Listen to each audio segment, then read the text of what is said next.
Hey guys, welcome to this week's review of Put a Ring on It. Let's just get right into it. I'm gonna go couple by couple, and let's start with Jessica and Eric. Now, let's just get into their dates, right? Jessica went on her date with, she went on a repeat date, right? I forgot the guy's name. He's a handsome guy. You know, he's not balding in the middle of his head like Eric and refuses to shave his head. So that is a plus. Sorry. Eric, come on, please, just shave it off. Okay, sorry. Not gonna be rude, sorry. So her date is handsome, right? And he's very complimentary, but I don't know, maybe I'm jaded. But he is kind of laying it on a little bit thick.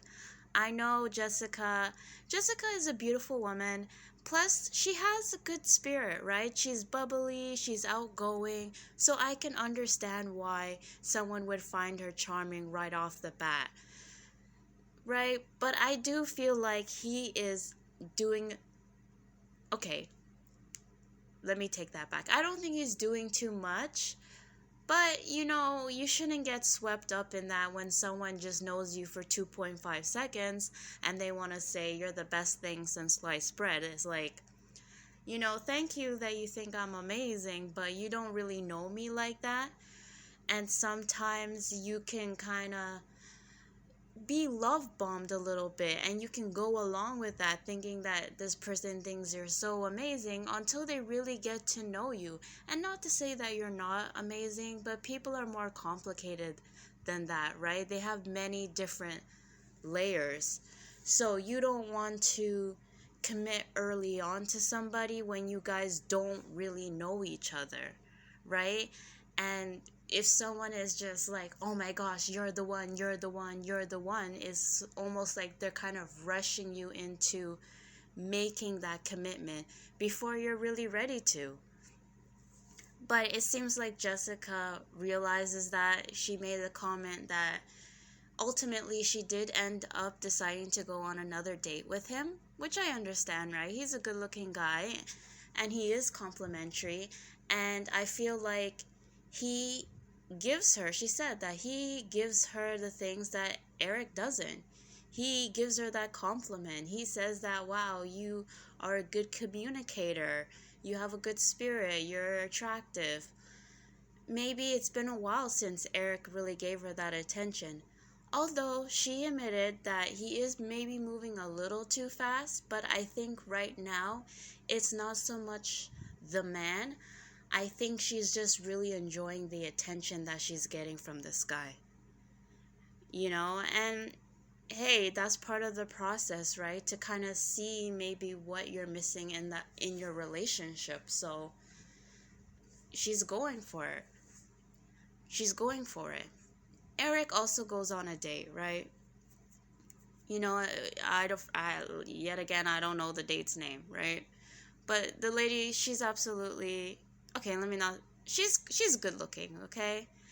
And of course, she's from Panama, so she has, you know, a Spanish accent. They played volleyball, which he seemed to enjoy because, you know, he was a football player. It seems that he likes to work out and do physical activities, so they really connected over playing volleyball. And I think, yeah, it's a good way to break the ice, right? You don't have to focus on having conversation right away. You could just be playful with one another. So it was a good date. But here's the thing with Eric that I don't understand with him. And maybe I don't understand because, listen, I'm not a fly in the wall in Jessica's and Eric's relationship, right? I don't know what their conversations look like on a regular basis. So maybe I'm missing something, but Eric always says that, like with his date, he was like, I'm able to have a conversation with her and I don't have to do all the talking. But when we watched the clip of the date, it was just Eric asking a bunch of questions, right? And like I said, maybe we're just getting a moment, right? But from what I've seen, it was Eric. He was the one that was moving the conversation along, right? And then later on, when all the couples meet up with Dr. Nicole, she said, oh yeah, she had an accent. I didn't really understand anything she was saying. So make it make sense. On one hand, you say, okay, she's a good communicator, she's able to keep the conversation going. But then on another hand, you say you don't understand anything she said, right? And then earlier on in the season, he goes on the date and he claims to have this most amazing conversation in the world, right? But because the date didn't look like his usual type, he didn't want to go on another date with her. And the girl, the woman, she was not hideous by any standard. She was absolutely gorgeous, right? And I understand someone not being your usual quote unquote type. But if you had the best conversation you ever had in your life, wouldn't you give them an opportunity or a chance? Wouldn't you want to see where things go? So with Eric, I just don't understand him, right? He says one thing out of his mouth, but if you look at his actions, it says the opposite. It just feels like with his date, the main thing he likes about her is her look, that she has a look. But the issue is, that's why you went for Jessica, right? I'm assuming that's a major factor as to why you chose Jessica. But now you're saying, oh, it's just surface. We can't have deep conversations. And it feels like now you're kind of doing the same thing over again, right? Where your main concern is the physical. So is Jessica shallow? Or is Eric shallow as well? And Dr. Nicole, when all the couples met up, she told them, like, you guys mirror each other, right? You guys do the same thing to each other, but you don't see it. And it's like everything he's saying about Jessica, he can say about himself, right? And same with Jessica, because at the beginning of this season, she did kind of make it seem like Eric, he's a womanizer, which I don't doubt is true. But maybe Jessica is a man-eater herself, right? Because when they broke up for like a week, she had moved on and she was talking to this guy even when they were together. So they both have trust issues and they both have not been completely faithful with each other, and they both seem to have this thing where, I don't know, they're not communicating with each other, or they're not getting what they want out of each other. So I don't know. I did think they had the best chance out of the three couples, but I don't know anymore. And listen, Eric also was holding his date's hand and things like that. I know there's no quote unquote boundaries and they can do what they want to do, but like, I get it's human nature. I'm assuming, like, if I was in the same situation, I would be the same way. But I do notice the hypocrisy, right? Like, you have such strict expectations for your partner of what they can and cannot do. But then when it comes to yourself, you cross the boundaries and you hold hands and you do certain things that if Jessica would have done that, he would have felt some type of way. So fast forwarding to, I know I'm kind of all over the place, but fast forwarding to when all the couples meet with Dr. Nicole, right? And Dr. Nicole, kind of got Eric together, in which, because Eric is always saying, I can't have a conversation with Jessica, she doesn't open up. And I'm not really sure what that means because, like I said, we're not there all the time with them. But from what he's saying, it seems like he kind of wants to sit her down and ask her a bunch of questions about her date, basically interrogating her, right? And we all know how it is. You can feel it in someone's energy. You know the difference between when someone is just kind of genuinely wants to know, or they're doing active listening, right? Like if you're telling a story Someone will ask you questions pertaining to the story, like they're being engaging because they really want to hear what you have to say without judgment, without any expectations, versus someone asking you a question and they're looking for a specific response from you, right? They're thinking, okay, if I ask the right question, then haha, I'll get you or I'll get something. They have that expectation, and you can feel it in their energy. And when someone kind of has that sort of like expectation of you to say what they want you to say or what they want to hear, you don't really want to engage in a conversation with them, right? You don't really want to answer your questions because it seems that anything you say can be used and held against you in a court of law. Well, maybe not a court of law, but you know that it seems like they're building a case. So you don't really want to open up. And it does get to a certain point like, okay, I told you basically what happened. I'm not going to replay the entire date for you. I'm not going to tell you every single word he said and every single word I said. That's ridiculous, right? And I wouldn't expect, if I was in that situation, I wouldn't expect my partner to tell me every single thing. Like, if you want to know every single thing, just wait until the show comes out. You could just watch it for yourself. You don't need to, like, it's just, it's too much. But he doesn't really see the issue with that. Dr. Nicole had to break it down to him. And it just makes me wonder, what's his perception or idea of communication, right? Or opening up. Maybe he is just, well, he did say it, right? And I think for both of them, they both have trust issues at the end of the day. And that's what it is, right? They're both insecure. And that's why the communication is not there. That's why the bond is not there. Because they're not communicating to really understand or listen to each other. They're communicating to get what they want from the other person out of the other person. But instead of being direct, they're doing it in a passive aggressive way.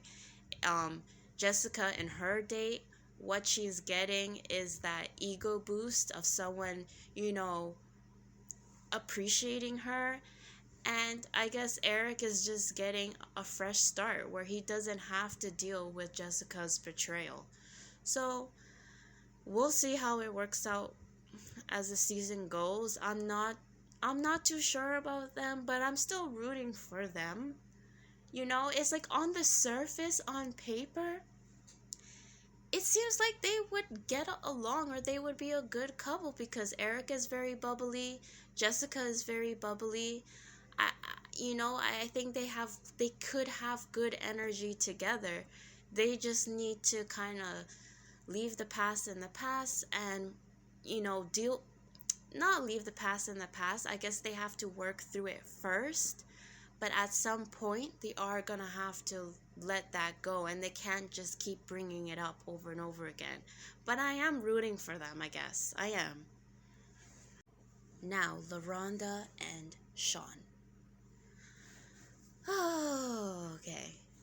You know what? They didn't annoy me as much, specifically Sean. Why do I keep calling this guy Jay? Sean, he didn't annoy me as much as he has done in the past, right? But with the relationship, at the beginning, I was like, I was rooting for them. I really was. And I still am. But now I'm kind of a little bit cool off of them. I'm not really sure. It's really weird. It's really hard to kind of read their relationship. And it's really hard to read LaRonda, right? I think Jay, I don't know. So let's just get into it, right? LaRonda, she goes on her date. He's a handsome man. He's very buff.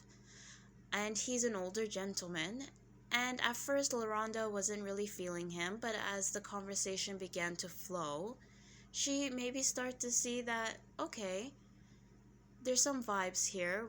Maybe there could be something, right? But LaRonda is just very hard to read because it seems like LaRonda is able to, maybe that's just her personality, right? She's able to kind of click with everybody. It just always seems like she has good dates, but she never really makes a connection with anybody. You know, this is actually, I think this is the first time she went on a second date. No, she went on a second date with Sir James, right? Which I thought her and Sir James, that date went well. And then later on, she was like, nah, I'm not really feeling him. So I don't really know what LaRonda is looking for at this point. I don't know. Because I don't know if that's just her or maybe editing decided to focus more on Sean's perspective of things and he's sort of overshadowing her experience, or at least what we see as an audience. But I don't know with LaRonda. I'm gonna be completely honest with you, right? Um, let's flash back to actually they were having a conversation about Jay and Sean and LaRonda were having a conversation about what they want out of their relationship. And Sean was saying basically that when you go out or do something, I need to know where you're going, who you're going with, and what's going on. He gave this anecdote of how LaRonda has this travel group, right? And she went to Morocco and she was FaceTiming Sean, and LaRonda was with two other guys, and Sean didn't know this, right? Now, did LaRonda not tell Sean because she was afraid that he was going to throw up, you know, or overreact? And that's why maybe that's why she's not completely open with what's going on or who she's with, because she feels like Sean can't handle it, right? It's just really weird, right? Because on one hand, okay, I can understand. And I think it's a safety issue as well, right? I don't know how far along in the relationship that was. But if I had a significant other and they were traveling, I would want to know who they're traveling with, right? Or I would think it would come up. I wouldn't think that that would be something that they would hide. I do kind of agree from Sean's perspective that that is a little weird, right? It's one thing, like for me, if you're just going and hanging out, you know, or going to go eat, maybe it's not that big of a deal. But to travel to another country and not really tell who you're traveling with, and then you find out is with two guys, I mean, I can understand why Sean would feel some type of way. It's kind of really hard because all we get as an audience is a snapshot, and it's easy to make judgments. And I think even with this, people will have different ideas of what they think is acceptable or not acceptable. I can totally see someone say, well, it's not a big deal. I trust my partner. They can do what they want. I'm not their parent. I don't need to know everything. Where another person could be like, well, I would like to know not everything, but certain things. Like I would like to know who my partner's friends are, who they're going out with, and things of that nature. For me, it's somewhere in the middle, right? I don't need to know every time my partner's going out and who they're going out with. Like, that's just too much work, right? That's too much control. But like I said, traveling, yes, right? And I guess there's maybe no right or wrong answer on this, but then it makes me wonder if LaRonda and Sean are they compatible? Because LaRonda said she's a very spontaneous person, right? She just does what she wants to do. And there's absolutely nothing wrong with that, right? But is that compatible with Sean, who is, from what we've seen, I hate to say it, he comes off very insecure, right? He comes off very controlling, and not controlling in a woo ha ha ha evil way.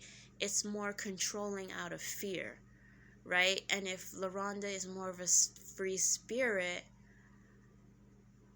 I mean, I don't know how that works, right? Maybe in LaRonda's head, because of how Sean is, maybe she feels like in her own way she can have kind of control of him, right? But at the end of the day, for both sides, I feel like they would just, long term, they would just end up holding each other back. They just don't seem compatible to me. I'm still rooting for them, but I don't know. If LaRonda's this spontaneous person that likes to do whatever, and clearly Sean is not, how is that going to work long term? So, yes, Sean went on his date, right? His date was absolutely gorgeous. I loved her energy. Her energy was very calming, right? Very soothing. And I don't know. It's weird because I said about LaRonda, about her being able to vibe with her dates. I could say the same with Sean as well. Sean is very charming and personable, and he seems to get along with all his dates, right? In a weird way, he is kind of like LaRonda in that way as well, right? They do marry each other, where they are easygoing and they are able to get along with people. But he never really, there's always this hesitance with them. It's never like, well, I wasn't really feeling them, so I'm not gonna go on another date with them. It's always like, oh my gosh, they're so awesome and amazing, and I don't trust myself, so I'm not gonna go on another date. I choose LaRonda, right? Because at least I know what LaRonda is. I don't know what they are, and I'm not gonna take that risk. And Dr. Nicole called him out, right? Dr. Nicole read Sean completely, right? Like, you're doing this out of fear. You're not declining a date because you genuinely don't have interest in this person. You're declining this date because you don't trust yourself. And it's just a little, it's like, Sean, what's gonna happen? What's gonna happen? You're being filmed, right? Are you gonna like jump on top of her? Like, I don't know. Like, are you a wild beast that you can't control yourself? Right? It's like you can't control, it's not even control yourself. It's like you don't trust yourself, so you're trying to control the situation. And this whole experiment is for you to really kind of see, are you guys ready to take the next step with your partner? And you'll never be able to really know if you never put yourself out there, right? So you have to take that chance. And listen, I empathize with Sean, right? I understand how it could be very confusing, because it's like, well, I'm here with my partner and I want to be with them, right? I want to have a future with them. So why the hell am I seeing other people? It doesn't really make sense, especially if I think there's a chance where I may cross the line. I get that, but this show is not just about the couples, really. This show is about the individual as well, right? Because whether you stay together or you break apart, your journey still continues, right? You still have to do that work on yourself. So it's best to, take that time and do that work. You're in a controlled environment, right? You're getting essentially a hall pass to do what you want. This is the time, right? Especially if the title of the show is Put a Ring on It, right? And if you do kind of come out of this in a better place with your partner, the next step you're going to be taking is getting married to them. So this is really the time to figure this shit out. And by trying to control the situation because you don't trust yourself, you're really doing yourself a disservice. And this whole trust issue is going to keep coming up if you don't deal with it. And Dr. Nicole made a very good point. Because you don't trust yourself, you don't trust LaRonda, right? Because you're projecting your own feelings about yourself onto her, right? And that's not healthy. So he really does need to open up a little bit more and see what he can do. I know he said he's never been faithful, that is a little bit concerning. But maybe if he's able to kind of commit to the experiment and remain faithful, that can show him that, hey, you can do it. You're not this uncontrollable beast, right? You are able to trust in yourself to do what you think is right at the end of the day. So, hey, I'm rooting for them. Hopefully they can figure it out. So last and definitely least is Alexia and Darian. Now, okay guys, I know this is next week's episode, but did you all see the preview? Okay, of Kai saying, "Well, why did you sleep with me then?" Oh my gosh. Oh my gosh, that's going to be my focus now. Even though that did not happen this episode, it's next episode, but they showed us the preview. Those messy producers and messy Dr. Nicole that was like, okay, well, you don't want to go on another date with Kai, Darius? Well, you still need to go on a date with her and essentially tell her that you ain't effing with her anymore because you choose Alexia. Like, that is just so messy and unnecessary. Like, couldn't you just send her a text? I feel like the producers knew that they messed around, right? And they wanted Kai's reaction. Of course. Of course. That's a production move.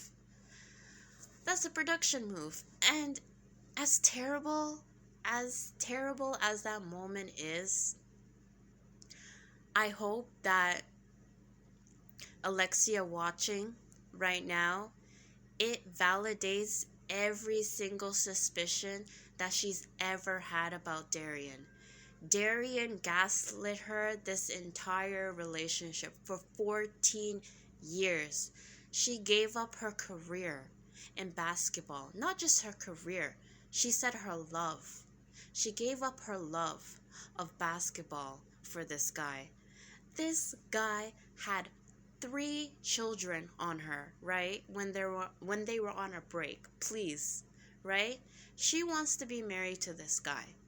She wants to have kids with this guy, right? For 14 years, and he has 3 kids on her. Like, oh. Alexia.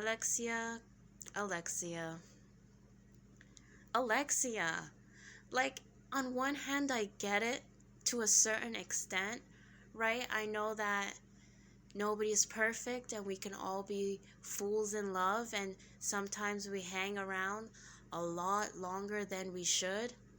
But 14 years? 14 years! Oh my gosh. And you know if he slept with Kai, that he's been cheating. He's been cheating for a long, long time. And you weren't crazy, Alexia. You weren't crazy.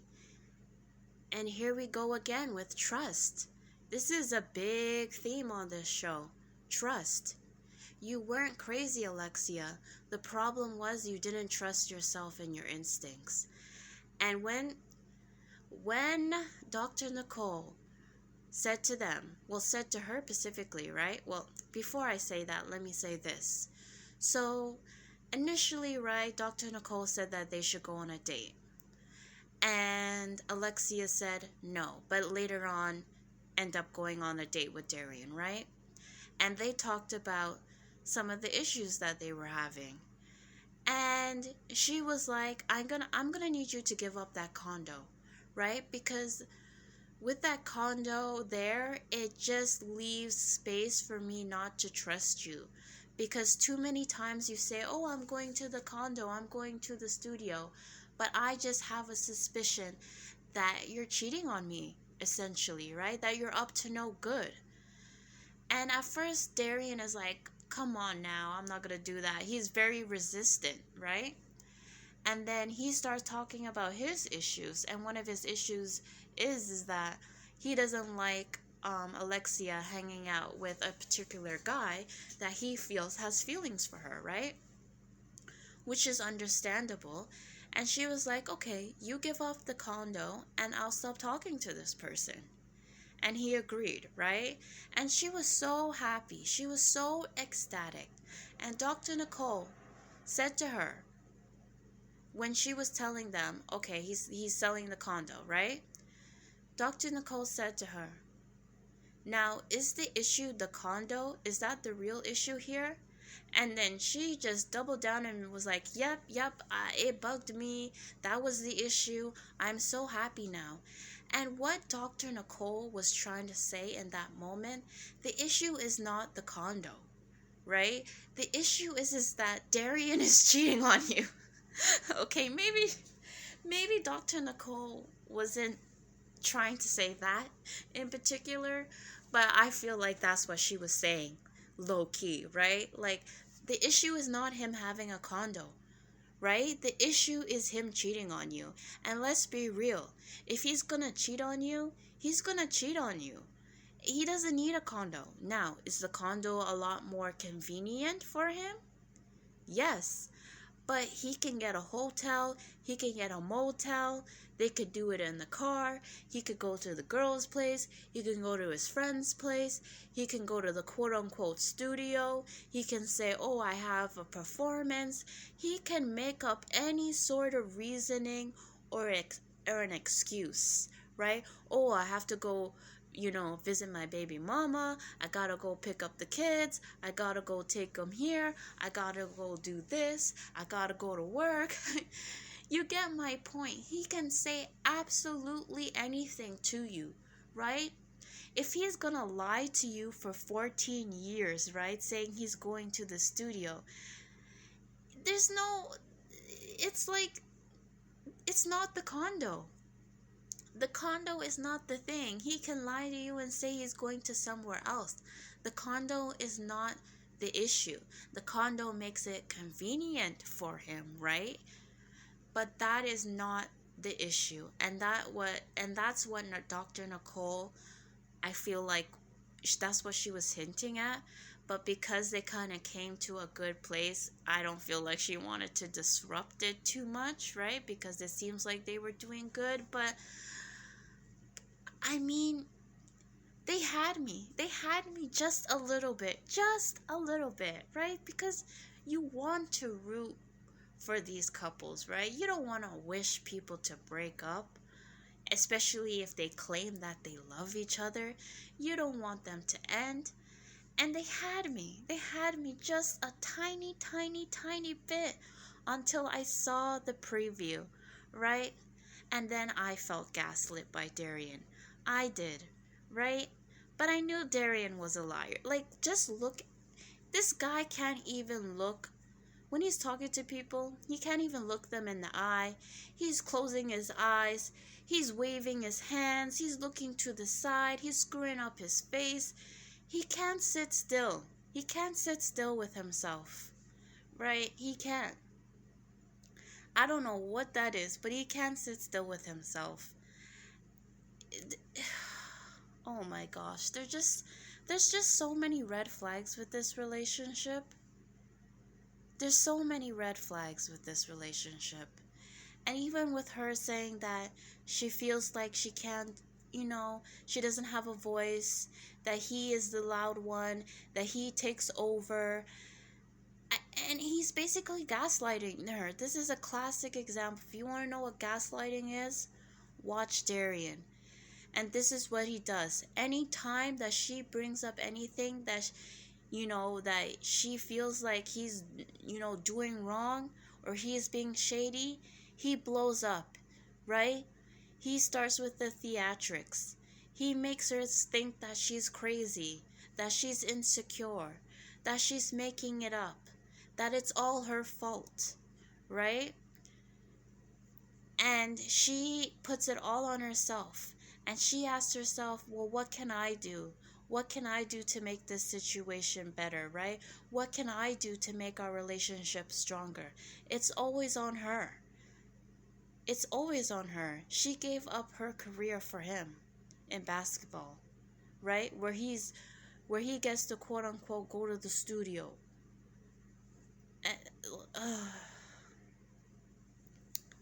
There's not really much left to say with this couple, right?